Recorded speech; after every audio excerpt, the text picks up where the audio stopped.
Mga kaibigan, magandang araw. Kumusta? Panibagong buhay, panibagong vlog tayo. Kahit maulan o may bagyo, sumugod tayo dito sa Speed Up Garage. Pagkatapos lang natin magsibulop kasama ang Evo All-Star. Sa pagbalik natin ng Manila, nagpa-schedule agad tayo sa Speed Up Garage para kay Baby Max. Lahat ng bagay minsan no choice talaga. Kailangan Wala ka nang magagawa dahil sulit na rin ang iyong pagsasama. Sa bawat takbo, iniingatan ka, makauwi kang ligtas. Sa 3 taon, 4 na buwan, inabot ng 81,200 kilometers ang tinakbo ni Baby Max. At talagang nagbabawas na ng langis. Bawat change oil nasa 300 ml na lang ang natira. Hindi pwedeng pabayaan na lang. Kailangan rin nating alagaan dahil si Baby Max ang dahilan kung bakit kung saan-saan tayo nakarating sa magaganda na lugar. Nagtungo at nagpa-schedule tayo sa Speed Up Garage, Bulacan para gawin at ipa-refresh si Baby Max. Saka mga kaibigan, kung magpagawa kayo dito sa Speed Up Garage, Bulacan, lalo sa ganitong ipagawa nyo, kailangan nila by schedule. Maaring magtungo sa shop or magmensahe sa page nila. Binaklas na nila at niisa-isa na ang bawat pesa kung ano ang dapat papalitan. Nagpalit tayo ng black set, valve seal at iba pa. At iba pa na dapat palitan. Sabi nga ng mekaniko, sobrang bugbog na talaga ang makina. Kasi naman magala talaga si Baby Max. Ops, teka, parang sinisisi lahat kay Baby Max. Makikita naman talaga sa block at piston, sobrang sunog at maraming mga carbon na dumikit at naiipon sa barbula. Sa mga piston, gas-gas na rin talaga. Pagkatapos nilinis at sinalpak na ang dapat isalpak, aandar ba kaya ito?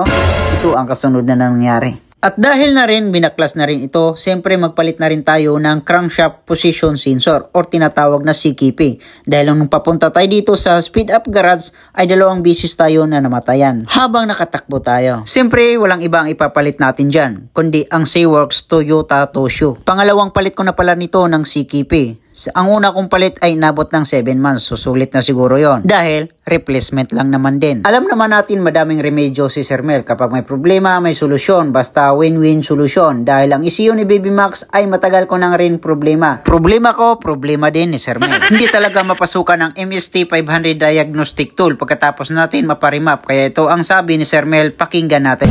Sir Mel, anong ginawa mo sa ECU? Parang saglit lang ata yan Nakwento mo kasi sa akin parang parimap mo yan sa iba. Possible kasi hula ko lang naman yung mapa na nilagay sa'yo, ibang motor. So okay. Ginawa ko, yung motor, yung mapa na para sa motor mo talaga. Parang segundo lang ata yun Segundo lang. Hindi naman, mga 2 minutes, 3 minutes naman. So mapasukan na siya ng ano ngayon? Yes. Ang tingin ko dyan, nalagyan ka ng mapa na pang Aerox version 1. Aray ko. Ang motor mo, saka Aerox version 1, pwede sila magpalit ng ECU. So, ibig sabihin, pag nakabili ako ng ECU mo na NMAX na version 2, pag niremap ko yun na pang Aerox version 1, gagana siya. Ganun pala. Interchangeable sila. Pagkatapos ang lahat kondisyon at all goods na si Baby Max, nasa magkano nga ba lahat ang babayaran ko? Dahil na-discount ako ni Sir Mel, inabot na lang ng 11,000 pesos. Tika lang! Hindi ko pala naisamang ibang pinagawa ko rito. Bakit inabot ng 11,000 lahat? Abangan na lang sa kabilang vlog natin. Muli, maraming salamat Sir Mel.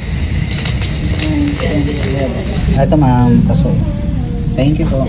At sa lahat ng mga staff at mekaniko na gumagalaw kay Baby Max, maraming salamat sa inyo. So Sir Mel, maraming salamat. Welcome brother. Papaano ka lang nang scam ka naman sa mga tropa mo. Abangan nyo na lang yung takbo ng motor ni Boomer. Ayan. Wala, engine lang yun. Maraming salamat Sir Mel.